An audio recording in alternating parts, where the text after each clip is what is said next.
it says that that an ammeter model consists of an ideal ammeter with a series resistance of 20 ohms here.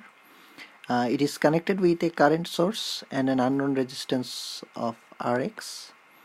So the ammeter reading is noted, and then when a potentiometer is added and adjusted, so the potentiometer R is added and adjusted. This is added in parallel with the ammeter and resistance. So, and this is adjusted until the ammeter reading drops to 1/2 of its previous reading. So in that time R is 65 ohms. So we have to find Rx. So initially there is no potentiometer, and the ammeter reading, since the current source current is I, so ammeter reading will be I. That's the initial reading.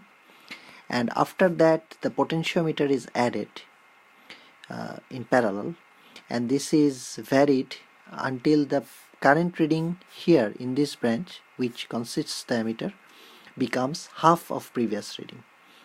So when that happens, the resistance, the potentiometer's value is 65 ohms.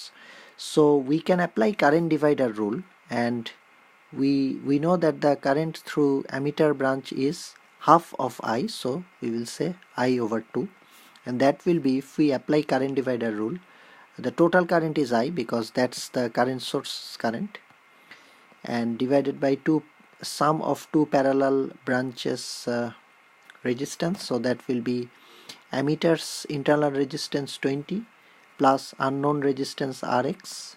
This is the total resistance of this branch, plus the other resistance, which is the potentiometer branch. This is 65 when the current becomes half, and it will be, we are applying current divider rule, so we have to, this current is I over 2 is current of this branch, so we will multiply by the other resistance, so that will be 65.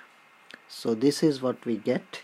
We need to find Rx, and these two I's will get cancelled, so we are left with just one unknown and one equation, so that should be fine. So it becomes 20 plus Rx plus 65 here, and this is 130 there, so Rx is becoming 130 minus 85, which is 45 ohms. So that's the value of Rx, the unknown resistance.